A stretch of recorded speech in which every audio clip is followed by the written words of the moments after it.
Hi, I'm Peter Marshall, and this playlist has been designed to give you a rapid understanding of the basics of psychology.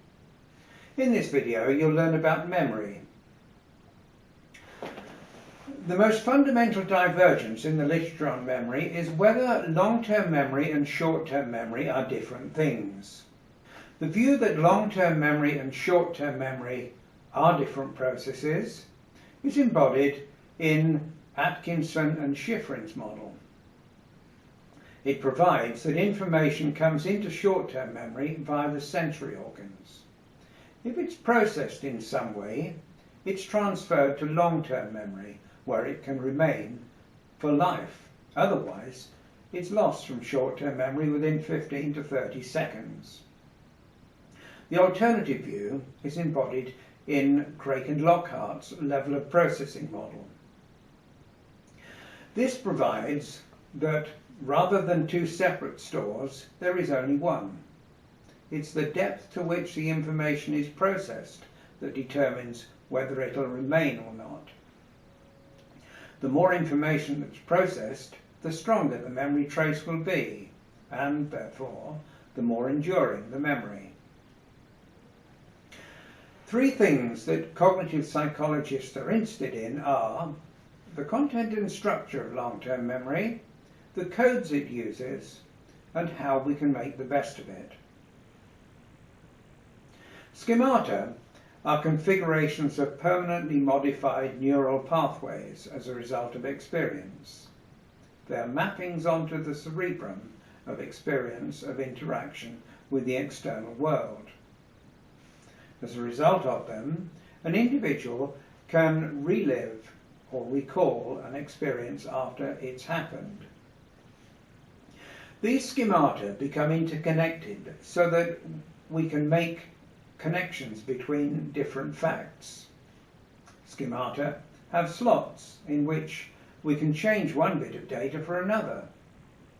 We can, for example, put ourselves in the place of someone else in a particular stored event. This enables us to make predictions about the consequences of behaving in a particular way. Two relatively separate parts of long-term memory have been identified. They are episodic memory and semantic memory.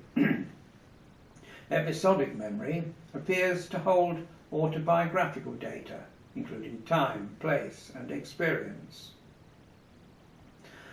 Semantic memory contains such things as concepts, facts, language, rules, and words.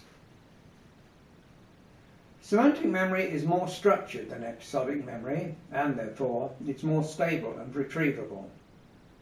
In episodic memory, we take in and store experience as it comes to us, in its rather random fashion. Long-term memory appears to employ semantic coding, but also acoustic and visual codes, and perhaps even others. Cued recall is recall aided by forms of cues encoded with the data.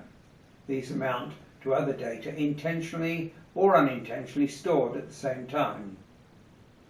Cues can be internal, for example, state of mind, or external, for example, context. If you store material in a particular context, you may recall it better in the same context than in a different one. Differences of context can reduce recall potential by as much as 30%. Context is only important in situations where recall is required. Where recognition of material is called for, as in multiple choice questions, context doesn't seem to have a significant effect.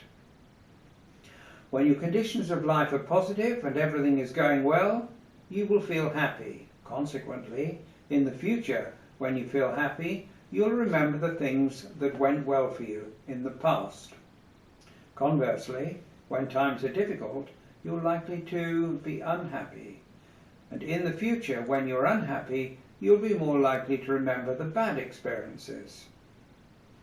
This is because the bad feelings were stored along with the bad memories, just as the good feelings were stored along with good memories. This is known as mood congruency. Short-term memory is sometimes referred to as working memory because it holds data while it's being processed. It's believed to have 4 components: a central executive function, an articulatory loop, a visuospatial scratchpad, and a primary acoustic store. The articulatory loop is a sort of inner voice, a verbal rehearsal mechanism for auditory information. It's active when we repeat phone numbers to ourselves, for example. The primary acoustic store has a limited capacity for storing auditory information. Information reaches it directly through the ears from the original source, for example, a person speaking to us, or from the echo in the articulatory loop sited in the inner ear. The visuospatial scratchpad doesn't have a primary store in which to store information. Instead, visual information has to be converted to phonological code and thus fed to the primary acoustic store via the articulatory loop. The central executive function controls the allocation of resources to each part of the system. It's modality-free, so different kinds of sensory data can be dealt with simultaneously.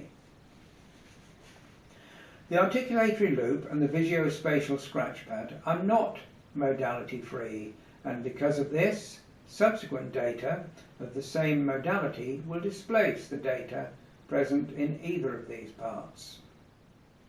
An alternative model by Pavio, 1986, posits a short-term memory mechanism that involves verbal and non-verbal components.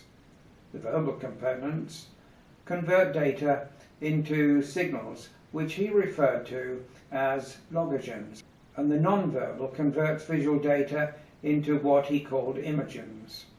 Referential links are made between each component. Autobiographical memory is particularly prone to error. This has important consequences. Firstly, eyewitness testimony in legal cases cannot be taken at face value.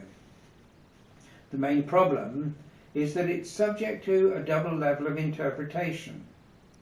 First, people interpret experiences at the time they occur, making deletions and distortions as necessary to make them comprehensible and consistent. Then, sometime later, when parts of the experience have become inaccessible due to various sources of forgetting, the gaps are filled in with whatever material is available. For example, material from stories and rumours and even bits of dreams. Furthermore, when we recall an event, we are to some degree reliving it. When we first experienced the event, we made deletions and distortions, for without deleting the majority of features, our perception would have overloaded. We only attend to a fraction of all the data present. When we recall or reconstruct it, we make further deletions and distortions to make the data consistent with our current thinking. If several years had passed since the event, our current thinking patterns and quality of schemata would have changed, so our interpretation will be different this time. Even more serious is the process of confabulation. When individuals are in a state of extreme emotional arousal, they tend to make up information, which will make their account of events coherent, consistent, and logical. This is not exactly culpable lying, for at the time they not be very aware of the falsity of their statements. Sufferers of Korsakoff syndrome, a brain deterioration condition resulting from extreme alcohol abuse, are particularly prone to this. There are various reasons why we forget things. These include trace decay, retroactive interference, proactive interference, displacement, and motivated forgetting of various types. Displacement affects short-term memory. New features to which we attend will displace data already in memory. Remember that visual data ends up as verbal data, as this is the only kind of data short-term memory appears to be able to store. A major cause of forgetting material transferred to long-term memory is failure of the consolidation process. After material has been transferred to long-term memory, a period of time for consolidation to fix it is required. An hour appears to be adequate. Interference can come from internal sources, material already stored in memory, or external sources, that is, data present in one's perceptual set. It has been argued that internal sources are probably the most powerful. Interference can affect what is presently stored, that is retroactive interference, and what is yet to be stored, that is proactive interference. Retroactive interference is where memory is obscured or polluted by data stored subsequently. Proactive interference is where memories are obscured or polluted by memories stored earlier. It appears to increase with time. This is understandable, since the amount of material stored and available as a source of interference also grows over time. Retroactive interference has important consequences for eyewitness testimony in court proceedings. It's been argued that the form of questions used can influence the witness in their reconstruction of events. For example, using the word "the" instead of the word "a" can lead to the witness interpreting things more positively, though this may mean less accurately. The choice of action verbs is another example. Asking somebody what speed a car was doing when it bumped into another car is likely to elicit a different response, that is, a slower speed, than if you asked them what speed it was doing when it crashed into the other car. Words used are likely to have a greater effect where the witness is not expecting to be misled, and where there's been a significant lapse of time since the event. There are biological aspects to the memory process, the physiological structures involved, and the sources of retention and erosion, particularly when the latter is due to brain damage.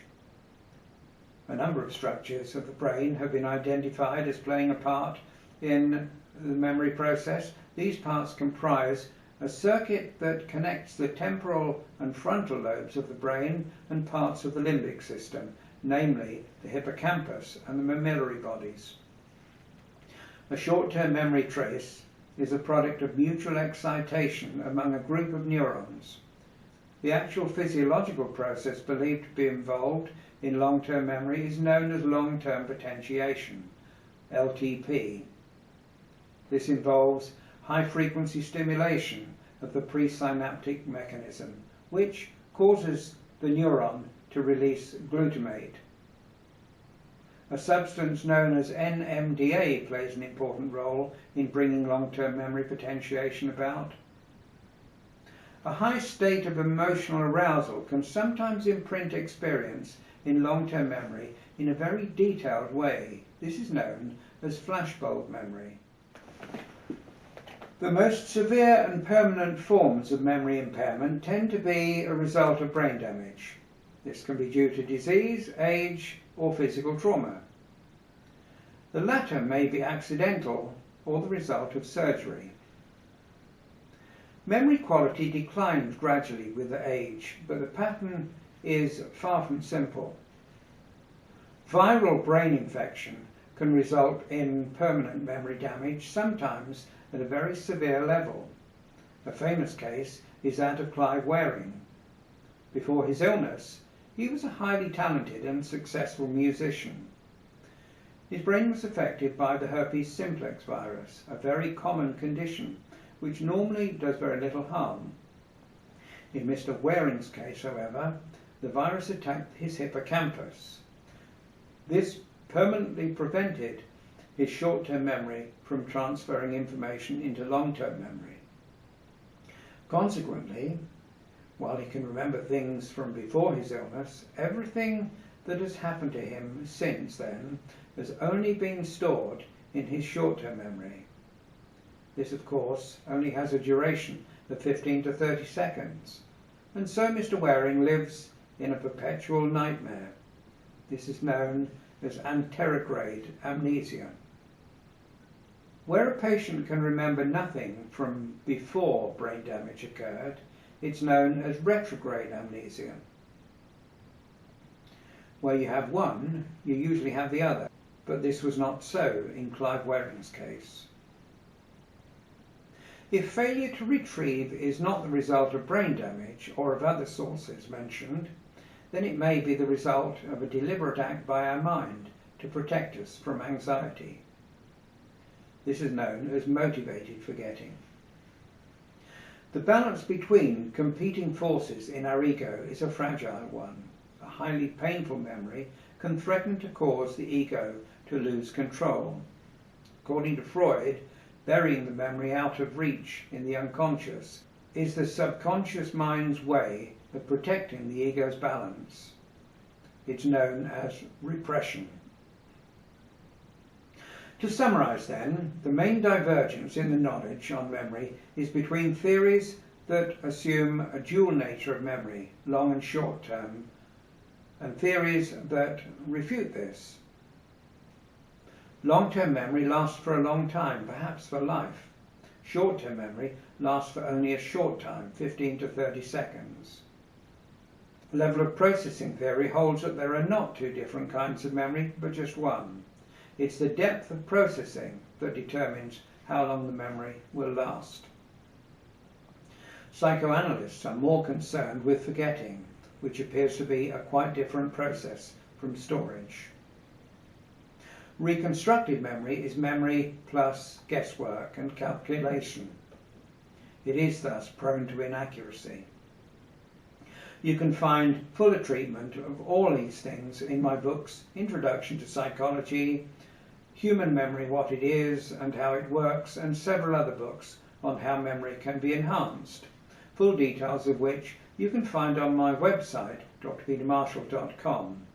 These and other related books by me, including techniques for successful learning in my book, Study and Learn, are available in bookshops and on Amazon. Thank you for your attention, enjoy and excel in your studies, and I'll see you again when you log into the next YouTube in this series. Oh, and one more thing, if you found this video helpful, please press the subscribe button to help us continue to produce these videos to help you in your life and your career.